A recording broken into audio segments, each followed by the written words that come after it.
கலாச்சாரத்துல பண்பாடும் பாரம்பரியத்தை ஜல்லிக்கட்டினுடைய பாரம்பரியத்தை பாதுகாக்கக்கூடிய ஒரு மாடுபிடி வீரருக்கு கொடுக்கணுமா இல்லையா? இதை தொடர்ச்சியாக போராடிக்கிட்டே இருக்கும். போராடினால் கூட சேடுங்க அதுல சங்கு ஊதுன கதையா இப்படி போய்கிட்டே இருக்கு. வாக்குறுதின்றது நாக்கும் வாக்கும் சுத்தமா இருக்கணுமா இல்லையா? தேர்தல் அறிவிக்கப்பட்டதுல எங்க இதுவரையே எந்த ஒரு ஜல்லிக்கட்டும் சங்கங்கள் கேட்டது உண்டா? ஏன் 1000 ரூபாய் உதவித்தொகை கொடுக்கல? ஒரு அரசாங்கத்தை கேள்வி கேட்டது உண்டா? ஜல்லிக்கட்டுல ஒவ்வொரு காலை உரிமையாளருக்கும் மாத உதவித்தொகை 1000 ரூபாய் கொடுக்குறோம் சொன்னதுதான் சொன்னாங்களே தவிர அவங்க அறிக்கையை காத்தில் விட்ட பேப்பர் போல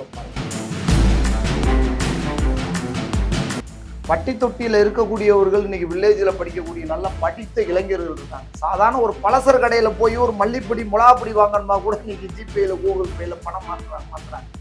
இன்னைக்கு இவ்வளோ டெக்னாலஜி இருக்கும் பொழுது இந்த மாடுபிடி காலை உரிமையாளர்களை மாடுபிடி வீரர்களை இன்னும் கோமாளியாக இருக்கக்கூடிய இந்த பண்ணையாளர்கள் செய்யக்கூடிய வேலை. அனைவருக்கும் வணக்கம். நம்முடன் ஜல்லிக்கட்டு நல சங்கத்தின் நிறுவன தலைவர் ஜல்லிக்கட்டு வீரர் திரு முடக்கத்தான் மணி அவங்க வந்திருக்காங்க. வணக்கம் சார். வணக்கம். வணக்கம். இப்ப ஜல்லிக்கட்டு சமீபத்துல மதுரையில் நடந்த அலங்காநல்லூர், பாலமேடு, அமனியாபுரம் 3 ஜல்லிக்கட்டுமே பாத்தீங்கன்னா உலக புகழ் பெற்றது. இந்த ஜல்லிக்கட்டு போட்டியில பல சர்ச்சைகள் பார்த்திருப்பீங்க, கடும் விமர்சனங்களாச்சு.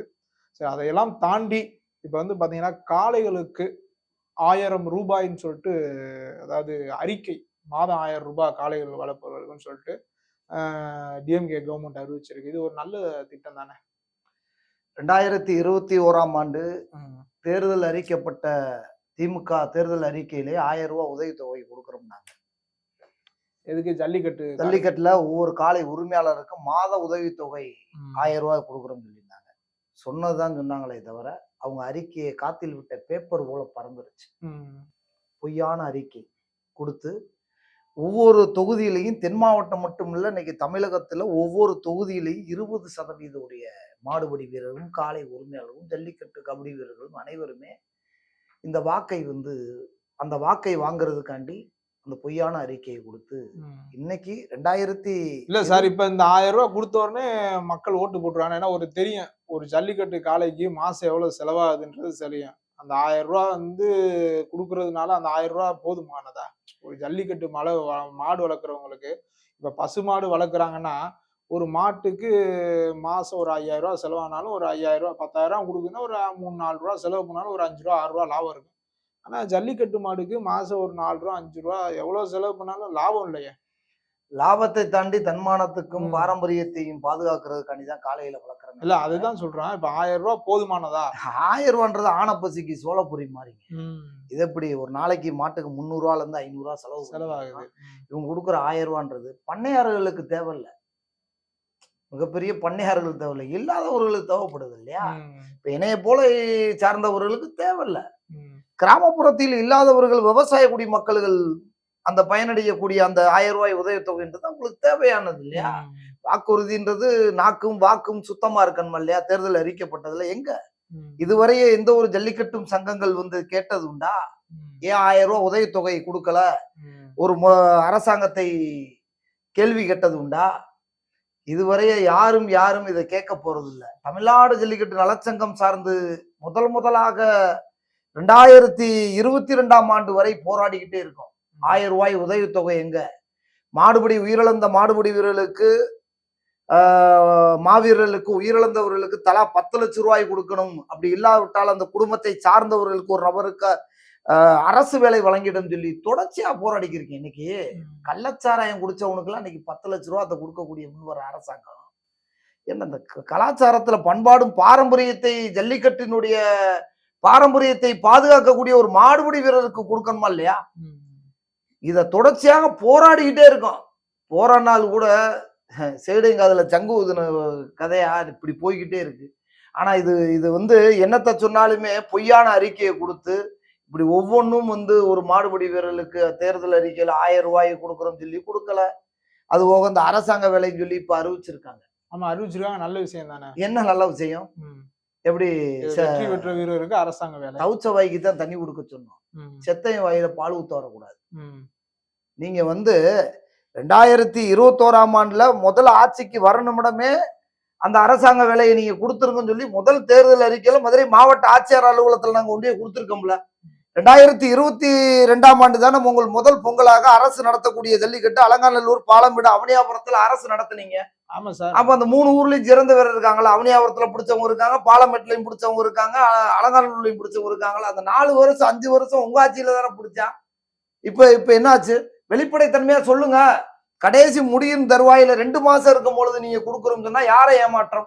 பரிசீலனை இருந்திருக்கும். இப்ப பரிசீலனை பண்ணி இறுதி முடிவு எடுத்து கொடுத்துருப்பாங்க. கால நேரம் இல்ல. ஆட்சி இன்னும் 2 மாசம் தானே இருக்கு. முடிஞ்சிருச்சுன்னா யார போய் கேக்குறது? இப்ப வந்து ஆன்லைன் டோக்கன் இருக்குல்ல சார், ரத்து பண்ணிட்டாங்க. அதாவது ஆன்லைன்ல இப்ப ஜல்லிக்கட்டு மாடை நம்ம அவுத்துறோம் இல்லையா, அது வந்து ரத்து பண்ணிடுறாங்க. ரத்து பண்ணிட்டு ஆனா முழுக்க இப்ப பெரிய குற்றச்சாட்டு என்னன்னா, அந்த டோக்கன்ல பெரிய அரசியல் நடக்குது. சாமானியனுக்கு இந்த டோக்கன் எளிதா கிடைக்கல. ஒரு விவசாயி, ஒரு சாமானிய விவசாயி 1 வருஷமா காளைய வளர்த்து அதை போய் ஜல்லிக்கட்டு களத்துல நம்ம அலங்காநல்லூரோ, பாலமேடோ, அவனியாபுரமோ ஜல்லிக்கட்டுல போய் விடணும்னு நினைக்கிற அந்த சாமானியன் கைக்கு டோக்கன் வரமாட்டேன்ற ஒரு குற்றச்சாட்டு இருக்கு. அதிகாரம் படைத்தவர்கள் கைக்கு தான் டோக்கன் போகுது அப்படின்ற ஒரு குற்றச்சாட்டு இருக்கு. அது உண்மையா சார்? இது சித்தரிக்கப்பட்ட பொய். சித்தரிக்கப்பட்ட பொய். இது வந்து எப்படின்னா, பட்டி தொட்டியில இருக்கக்கூடியவர்கள் இன்னைக்கு வில்லேஜ்ல படிக்கக்கூடிய நல்ல படித்த இளைஞர்கள் இருக்காங்க. சாதாரண ஒரு பலசர் கடையில போய் ஒரு மல்லிப்பொடி, மிளகாப்பொடி வாங்கணுமா கூட இன்னைக்கு ஜிபேல, கூகுள் பேல பணம் மாத்துறாங்க. இன்னைக்கு இவ்வளவு டெக்னாலஜி இருக்கும் பொழுது இந்த மாடுபிடி காளை உரிமையாளர்களை, மாடுபிடி வீரர்களை இன்னும் கோமாளியாக இருக்கக்கூடிய இந்த பண்ணையாளர்கள் செய்யக்கூடிய வேலைகள், சித்தரிக்கப்பட்ட பொய்களை வந்து இது என்னன்னா, இந்த டோக்கன் அரசியல் என்பது எல்லா பேருக்கும் டோக்கனை கையில வச்சு, சில பேர்கள் வந்து டோக்கனை வச்சு எல்லா மாடுபிடி வீரர்களையும், காளை உரிமையாளர்கள் அடிமைப்படுத்தக்கூடியது. இன்னைக்கு ஆன்லைன்ல போயிட்டா நம்மளை தேடி எவனும் வரமாட்டேன்றான். அரசியல்வாதிகளை தேடி யாரும் வரமாட்டேன். ஆமா, அரசியல் பண்ணக்கூடியவர்கள் அரசியல்வாதி இன்னைக்கு யாரும் தேடி வரமாட்டான். ஆன்லைன்ல பதிஞ்சிட்டு போயிடுறான். இன்னைக்கு யாரு இன்னைக்கு எந்த ஊர்லயும் ஒரு ஊர்ல வந்து தன்மானத்துக்கும் சுயமரியாதைக்கும் நம்மளுடைய மானத்தை பாதுகாக்கிறதுக்கு தான் இன்னைக்கு மாடுகளை வளர்க்குறோம். இன்னைக்கு அதை தாண்டி ஏதோ ஒரு ஊர்ல ஜல்லிக்கட்டு நடக்குது. 1000 மாட்டுக்கு 5000 பேர் கூடிடுறான். இன்னைக்கு தள்ளு முள்ளாகி ஒரு எப்படின்னா சட்ட ஒழுங்கு கெட்டு இன்னைக்கு தள்ளு முள்ளாகி மூச்சு தண்டலாகி எத்தனை பேர் உயிரிழந்திருக்கான், எத்தனை பேர் போலீஸ் காவல்துறை அவங்களுடைய சீர்வு அதை முறைப்படுத்தன்றக்காண்டி தள்ளு முள்ளாகி அதுல காயப்படுத்தி எத்தனை பேர் போயிருக்காங்க. இன்னைக்கு 1000 டோக்கனுக்கு 5000 பேருக்கு உண்ணது உண்டு. இன்னைக்கு ஒவ்வொரு மாட்டுக்கும் இன்னைக்கு பாத்தீங்கன்னா ஒரு டோக்கனை வந்து 10 டோக்கன் 10 சைக்கிள் வாங்கி கொடு உனக்கு நான் 5 டோக்கன் தரேன், 10 ஃப்ரிட்ஜ் வாங்கி கொடு உனக்கு 30 டோக்கன் தரேன். இது எப்படி கமிட்டி கேக்குறாங்களா? மாடே இல்லாதவன் டோக்கனை வித்துக்கிறீங்க. இன்னைக்கு கமிட்டி எல்லா கமிட்டியும் வித்துக்கு இருக்குல்ல. இல்ல சார், இப்ப இந்த நிகழ்ச்சி வந்து கமிட்டி நடக்குதா அரசாங்கம் நடத்துதா? இது பிரைவேட்டா இருக்கக்கூடிய ஜல்லிக்கட்டு நடத்துறாங்கல்ல ஒவ்வொரு ஊர். இல்ல இப்ப அலங்காநல்லூரா இருக்கட்டும், அலங்காநல்லூர், பாலமேடு, அவனியாபுரம் மட்டும் 3 மட்டும் தான் அரசாங்கம் நடத்த. இந்த அரசு நடத்துறதுக்கு பரிசு எங்க இருந்து வருது? பரிசு பொதுமக்கள்கிட்ட இருந்து வருது. இல்ல இங்கேயுமே டோக்கன் வந்து சர்ச்சையாகுது. ஆமா, டோக்கன் எந்த இதுல ஆன்லைன் அலங்காநல்லூர்ல ஆன்லைன்ல இல்ல கலெக்டரேட்ல பதிஞ்ச யாருக்குமே டோக்கன் வரல. யாருக்குமே சொல்ல, பெரும்பாலானவருக்கு டோக்கன் வரல. அப்ப அவுத்து விட்ட மாறலாம் எப்படி? இப்ப பங்கு இருக்குது அலங்காநல்லூர், பாலமேடு, அவனியாபுரத்துல 3000 மாட்டு தான் பதிய முடியும். அந்த 3000 மாட்டுல டிடி போடுறது ஒரு மாட்டுக்கு 10 டிடி போடுறாங்க. சரி சரி. இதுல நீங்க அதை முறைப்படுத்துங்க. இதை முறைப்படுத்திட்டாலே பங்கு இருக்கிறது 3000 மாடு. ஒரு டிடிய ஒரு மாட்டுக்கு ஹெல்த் சர்டிபிகேட் போட்டு பதிகிறது வந்து ஒவ்வொருத்தவங்களுடைய ஆதார் கார்டுல பதிகிறது ஒரு மாட்டுக்கு 20 டிடி. அப்புறம் எப்படி கிடைக்கலன்னா எப்படி வரும்? 3000 மாட்டுக்கு தானே கொடுக்கணும். அரசு நடத்தக்கூடிய ஜல்லிக்கட்டுங்க அலங்காநல்லூர், பாலமேடு, அவனியாபுரம் அரசு நடத்தக்கூடிய ஜல்லிக்கட்டுல அதை முறைப்படுத்துங்க. வீட்டிலே உட்காந்து கிடைக்குதோ கிடைக்கலையோ ஒரு ஊரை காக்கலாம். தனிப்பட்ட ஒரு ஒரு ஜல்லிக்கட்டுடைய ஒரு தனிப்பட்ட ஒரு திண்ணையை காக்க முடியுமா? தனிப்பட்ட வீடை பாதுகாக்க முடியுமா? வீடை காக்க முடியுமா? இன்னைக்கு தன்மானத்தை இழந்து சுயமரியாதை இழந்து யாரோ ஒரு வீட்டுல போய் அந்த தன்மானத்தையும் சுயமரியாதையும் கொண்டு போய் அவங்க வீட்டுல அடமானம் வச்சு ஐயா எனக்கு டோக்கன் கொடுங்கயா, எப்படி? அப்படித்தானே சார் நிலைமை இருக்கு இன்னைக்கு. இல்ல இன்னைக்கு அலங்காநல்லூர், பாலமேடுல பூரா யாரோ ஒரு கட்சி சார்ந்த ஒரு நபர்கிட்ட தானே கெஞ்ச வேண்டியதா இருக்கு. மக்கள் விவசாயிகள் டோக்கன் கொடுங்கன்னு.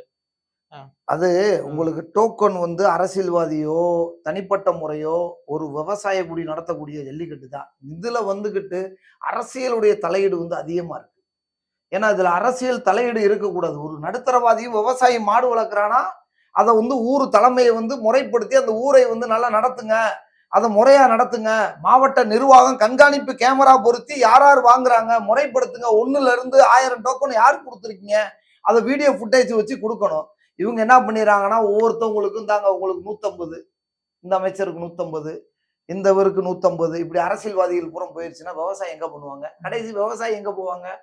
அந்த டோக்கன் அரசியல் பண்ணக்கூடியவர்கள்ட்ட எல்லாத்தையும் அவங்களுடைய மான மரியாதையில இழந்து அந்த ஒரு நாளுடைய பேருக்காண்டி அவங்க வீட்டுல அடமானம் வைக்கக்கூடிய சூழ்நிலை ஆகுது. இதைத்தான் நாங்க என்ன சொல்றோம், கிடைக்குது கிடைக்கல ஆன்லைன் பதிவு இருந்தா நீ முறையா இருந்திருக்கும். நீ ஊரா டோக்கனை வித்துருவான், அங்க 10 இங்க 10 மாட்டுக்காரன் பூரா டெத் ஆயிருவான். இதை நாங்க தொடர்ச்சியா சொல்லிக்கிட்டே வர்றோம். ஏன்னா எதுக்கு சொல்றோம்னா, மாடு டோக்கனை வச்சு வியாபார தன்மையாகி இன்னைக்கு டிக்கெட் கிடைக்கிற கவுண்டர்ல மாதிரி பூரா மாடே வளர்க்காதவங்க டோக்கன் வச்சிருக்கான். நீங்க அவன்கிட்ட போய் நம்ம பேரம் பேசி 5000 கொடுங்க, 10000 கொடுங்க, 50000 கொடுங்க, நீங்க 50000 1 லட்சம் ரூபாய்க்கு விற்கக்கூடிய சூழ்நிலைக்கு 2026ல செல்லும். இது ஆன்லைன் பதிவை முறைப்படுத்தி வாங்கி பயணிக்கிறாங்களான்றத அதை கண்டுகொள்ளாம இதை எல்லா விதத்துக்கும் கை டோக்கன் முறை கொடுங்கன்னா யார் வீட்டுல போய் நிக்கிறது? மானத்துக்கு வீரத்துக்கு தான் மாடு வளர்க்குறோம். இப்ப ஜல்லிக்கட்டு போட்டி இப்ப திமுக ஆட்சியிலையும் பார்த்திருப்பீங்க, இதுக்கு முன்னாடி அதிமுக ஆட்சியிலையும் ஜல்லிக்கட்டு நடந்துச்சு. இந்த 2 அரசியல் இந்த 2 அரசுக்கு கீழே நடக்கிற ஜல்லிக்கட்டுல என்ன சார் வேறுபாடு இருக்கு? அதிமுக ஆட்சியில நடக்கப்பட்ட ஜல்லிக்கட்டு பாத்தீங்கன்னா, அந்த ஊருடைய தலைமையை முறைப்படுத்துவாங்க. அந்த ஊரை மையமா வச்சு அந்த ஊருடைய தலைமையை சரி பண்ணி அரசே நடத்தினாலும் கூட அந்த ஊரை இன்னைக்கு அன்னை ஆர்பிஆர் இருந்தாரு, ஆர்பி உதயகுமாரன் இருந்தாரு, செல்லூர் ராஜன் இருந்தாரு, ராஜன் செல்லப்பானை இருந்தாரு. இவங்கெல்லாம் பார்த்தாங்கன்னா இந்த 3 முப்படையுமே இருக்கக்கூடிய அலங்காநல்லூர், பாலமேடு, அவனியாபுரத்தில் இருக்கக்கூடிய எந்த ஒரு அரசியல் கட்சி தலைவர்கள் வந்தாலுமே இதுதான் ஒரு மனிதனுடைய பண்பு. அரசியலை கடந்து வரக்கூடியவர்களுக்கு வரவேற்று மரியாதை பண்றதும், அந்த ஊரை மஞ்சமலை, இன்னைக்கு பாலம்பேடு ஜல்லிக்கட்டு நடக்குதுன்னா மஞ்சமலை கோயில் முன்னிட்டு நடத்தக்கூடிய மஞ்சமலை ஆத்துல நடக்கூடியதான் ஜல்லிக்கட்டு. அதுல அந்த ஊருடைய மஞ்சமலை சாமியுடைய அந்த முகப்புல எண்டிங்ல பாத்தீங்கன்னா முகப்புல மஞ்சமலை சாமியுடைய புகைப்படம் இருக்கும், இந்த பக்கம் ஒரு காளையுடைய புகைப்படம் இருக்கும். பாலமேடு ஜல்லிக்கட்டு அப்படின்றது ஒரு இது இருக்கு. இன்னைக்கு அதெல்லாம் விட்டுட்டு அரசோட எம்பளம் இருக்கலாம், ஆனா இன்னைக்கு முதல்வரும் துணை முதல்வரும் படத்தை பார்க்கும் பொழுது அது கட்சியினுடைய விளையாட்டா மாறிடுச்சு. பாலமேடு விளையாட்டா இல்லப்ப, அது கட்சியினுடைய விளையாட்டு. அலங்காநல்லூர்ல இப்படிதான், அலங்காநல்லூர், பாலமேடு எல்லா ஊர்லயும் இப்ப அலங்காநல்லூர்ல முனியாண்டி கோயில் முன்னிட்டு நடத்தக்கூடிய, அந்த காளியம்மன் கோயில் முன்னிட்டு நடத்தக்கூடிய ஜல்லிக்கட்டு, அதுல அந்த ஊருடைய சாமியை மையமா வச்சு அந்த அந்த புகைப்படத்தை வச்சு அந்த அலங்காநல்லூர்ன்ற ஊரை வச்சு மையமா நடத்துனதுதான் காலத்தின் கட்டாயம், காலத்தின் இருந்தது. இப்ப சமீப காலத்துல இதை மாத்தி இப்ப அவனியாபுரத்திலையும் பாருங்க. அப்ப அந்த அவனியாபுரத்துல அந்த காளையார் கோயிலும் அந்த மந்தையம்மன் கோயிலும் அந்த ஐயனார் கோயிலும் முன்னிட்டு நடத்தக்கூடிய அவனியாபுரம் ஜல்லிக்கட்டு நடத்தது தமிழ்நாடுடைய எம்பளம் இருக்கும். இன்னைக்கு இதெல்லாம் மாத்தி இதை கட்சி விழா மாதிரி போகும்போது பாத்தீங்கன்னா அதே தான். இன்னைக்கு பாத்துக்குங்க, காலையில 7 மணில இருந்து காலையில 7 மணில இருந்து காத்துக்கு இருக்காங்க. காலையில 7 மணிக்கு அவுக்கப்பட்ட மாடு, அவுக்கப்பட வேண்டிய மாடு, அதான் காலையில அவுக்கக்கூடிய மாடு 10:15க்கு மாடு அவுக்குறாங்க. 300 மாடு 400 மாடு ரிட்டர்ன் போச்சு பாலமேட்ல. இதெல்லாம் எவ்வளவு பெரிய வருத்தம். காரணம் என்ன? அதுல துணை முதல்வருக்காண்டி இன்னைக்கு வெயிட்டிங், துணை முதல்வருக்காக காத்திருந்தாங்க. எத்தனை மாடுபிடி வீரர்களும் காலையில நைட்ல முத நாள் இரவே பனியில இந்த தை மாச பனியில கடந்து எத்தனை சிறு குழந்தை தூக்கி இருப்பாங்க, எத்தனை முதியோர் வந்திருப்பாங்க. ஜல்லிக்கட்டுல இருக்கக்கூடிய ரசிகர்களும் ஆதரவாளர்களும் மீடியா சேனலும் எத்தனை பேர் காத்திருக்கக்கூடிய, ஜல்லிக்கட்டை ரன் பண்ணிக்கிட்டே இருக்க முடியாது, ஊடால போக முடியாது. எத்தனை பேருடைய காளையை காக்குறதும் பார்க்க வைக்கிறது, எத்தனை பிஎம் வரலாம் சிஎம் வரலாங்க. ஜல்லிக்கட்டு நடத்தணும், நடத்திக்கிட்டே இருக்கணும். அதை இப்ப 300 மாடு 400 மாடு நின்று போச்சு. மக்களை எதிர்பார்த்து இவங்களை வரவேற்கிறதும் இது பண்றது அது மனிதனா இல்லாத செயல். இந்த 2026ஆம் ஆண்டு ரொம்ப ரொம்ப ரொம்ப கீழ்த்தரமா நடத்திக்கிட்டாங்க. ஓகே சார், இப்ப இந்த வருடம் ஜல்லிக்கட்டு நடந்து முடிஞ்சிருச்சு. அடுத்த வருஷம் நீங்க நினைக்கிற மாதிரி உங்கள் எண்ணம் நிறைவேற வகையில, அதாவது விவசாயிகளின் எண்ணம் படி இந்த ஜல்லிக்கட்டு அடுத்த வருஷம் 2027 நடக்கணும்னு நாம எதிர்பார்ப்போம். அப்ப நடப்பது ஆட்சியாளருக்கு கையில. நன்றி, வணக்கம் சார்.